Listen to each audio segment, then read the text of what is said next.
Let us continue our discussion of limits with some more examples. Consider the function f of x equals square root of 4 minus x square.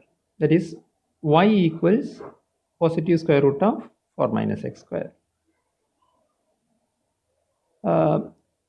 This function has the domain as 4 minus x square is greater than, whenever 4 minus x square is greater than or equal to 0, 4 minus x square is greater than or equal to 0 means x square is less than or equal to 4. This x square is less than or equal to 2 square, which implies that x can vary from 0 to 2 on the right hand side as well as minus 2 to 0 also. So x can vary inside the closed interval minus 2 to plus 2. This is what's the domain of this function. To understand the graph of this function, it's easy. Just a little bit of manipulation on this equation will do that. We are interested on the positive square root of 4 minus x square. This equation, if you are just squaring it, you'll get a very familiar object which you have already known, which is nothing other than that this is equivalent with x square plus y square equals 4. So this curve, the a circle centered at 0, 0 with radius 1. Sorry, the radius 2. It's a very familiar object. But we are asked with the part y equals the positive square root of the thing. Actually, this circle, whatever be the equation we have written, x square plus y square equals 4, this fellow is not going to be the graph of a function. It's a relation. If you are looking at the graph of this relation, actually it has two branches, the upper side as well as the lower side. The upper part is given by y equals square root of, positive square root of 4 minus x square, and the lower part, that branch is given by negative or minus of 4 minus x square. So we are concerned with the upper semicircle spanning from minus 2 to 2. So let us just discuss the limit of the function at some typical points. So this is our given function. So domain of definition is from minus 2 to plus 2. Look at 0. 0 is actually is the inside of the domain. You can always find a interval containing 0 which is entirely inside the domain.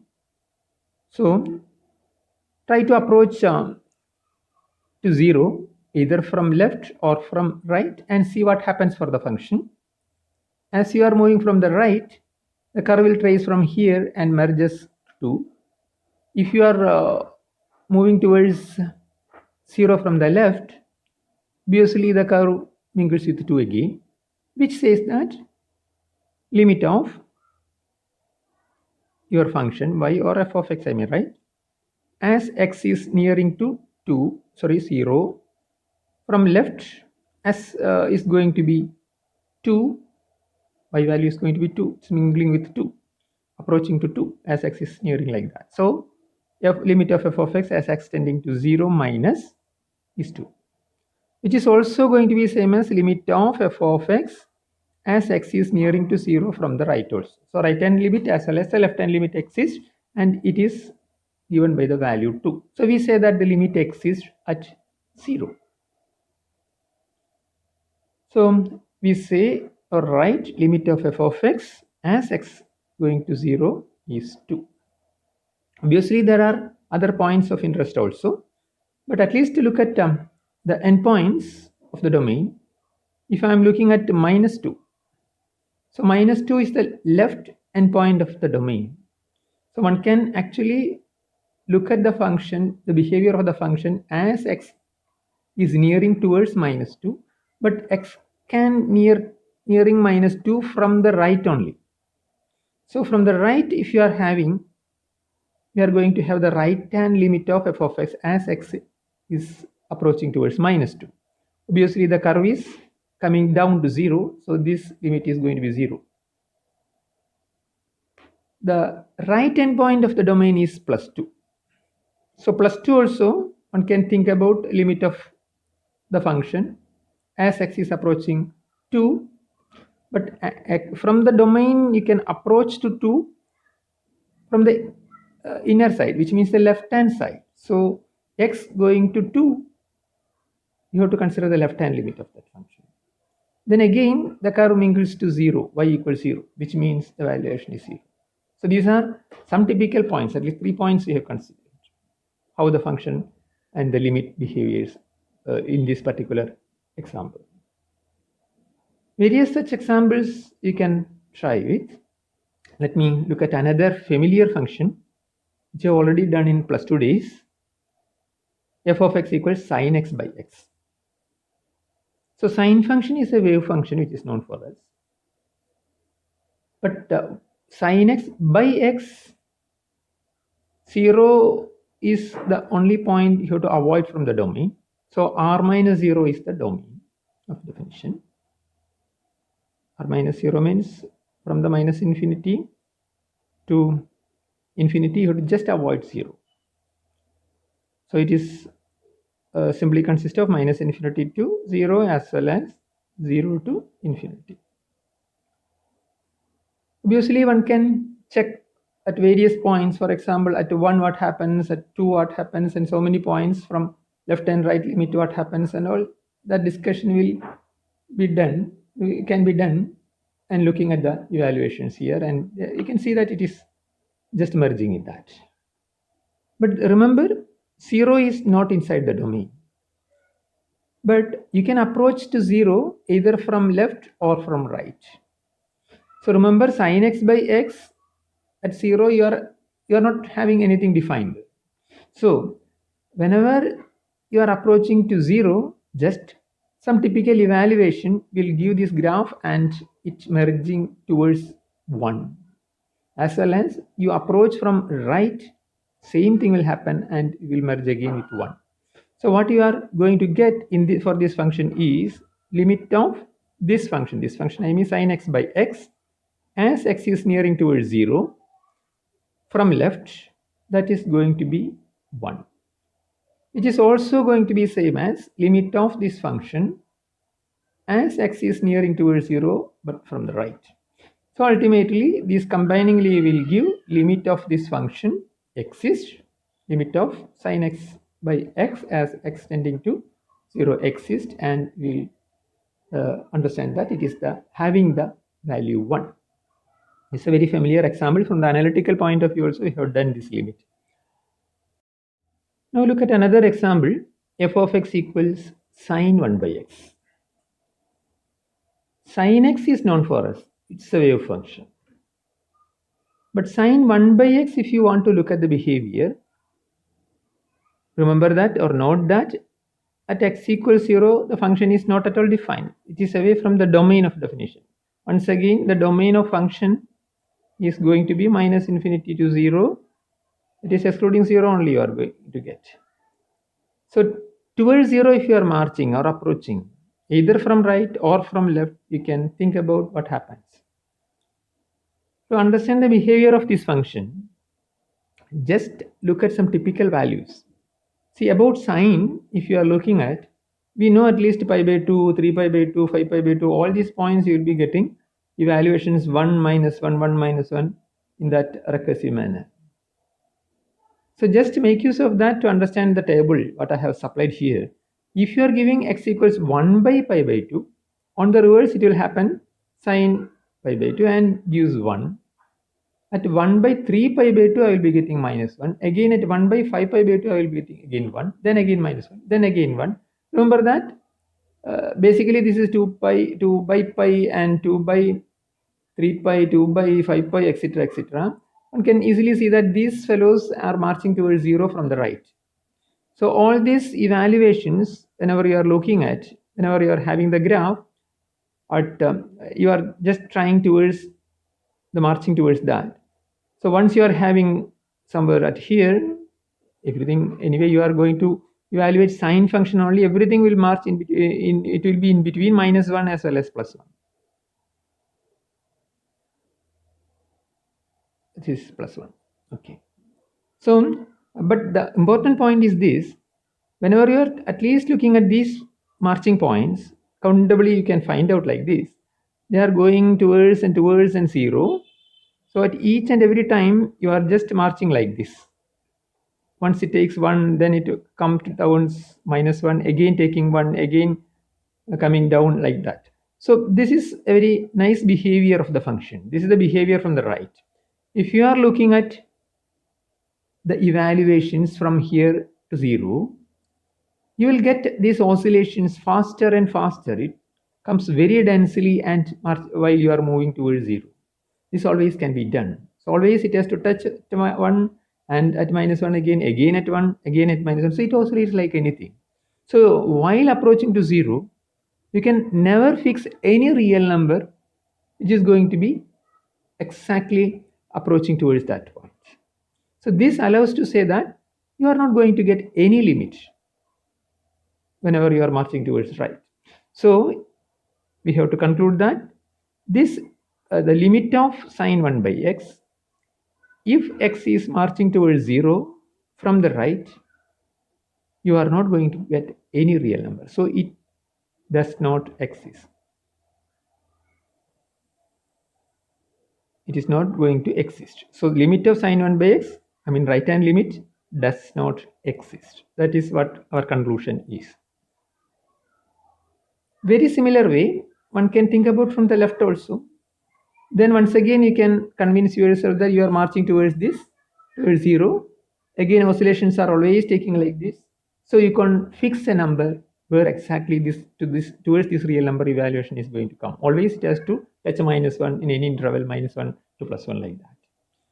So neither the left hand limit nor the right hand limit exists for this function. So sine 1 by x has no limit as x is approaching towards 0. It's a very important curve in many situations. We will visit it again also. Graph is obviously easy to plot like this way, or just try to understand using the tools and evaluations. Okay, so we will come back to the rational function. For example, f of x equals 1 by x. F of x equals 1 by x. Domain is again just the real number system, just excluded 0. So towards 0, we can march from the right. If you are coming towards 0 from the right, what happens is the functional evaluations are going to be marching towards bigger and bigger things without clustering or nearing towards any real number, and goes beyond our control, which we can say that unbounded way it moves on. If you are nearing to 0, always by nearing 0, you can just make the evaluations totally unbounded. Any real number is given, beyond that you can find out. That is what is happening from the right.